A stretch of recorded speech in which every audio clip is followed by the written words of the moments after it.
আল্লাহ মালাকুল মাউত কে বলবেন, মালাকুল মাউত কি অবস্থা? বলবে সব শেষ। মাইয়াব্বা, কে বাকি? মালাকুল মাউত বলবে জিনেরা বাকি, যাদেরকে দেখা যায় না। আল্লাহ বলবেন জিনদেরকেও শেষ করে ফেলো, রুহু কবজ করো। মালাকুল মাউত আজরাইল জিনদের রুহু কবজ করবে। আল্লাহ এবার জিজ্ঞেস করবে, ইয়া মালাকাল মাউত আখবিরনি মাইয়াব্বা, এবার বলো আর কে বাকি? মালাকুল মাউত বলবে, আল্লাহ মানুষগুলো সব শেষ, জিনগুলাও শেষ, এবার বাকি ইবলিস শয়তান। কে বাকি? ইবলিসরেও শেষ করো, ইবলিসও শেষ। আল্লাহ আবার জিজ্ঞেস করবেন, ইয়া মালাকাল মাউতি মাইয়াব্বা, আর কে বেঁচে আছে বলো?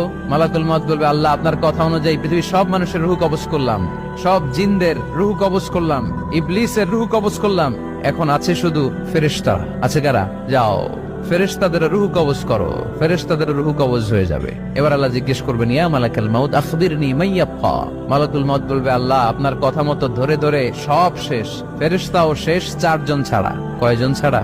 জোরে বলেন, কয়জন ছাড়া? ইসরাফিল, জিব্রাইল, মিকাইল,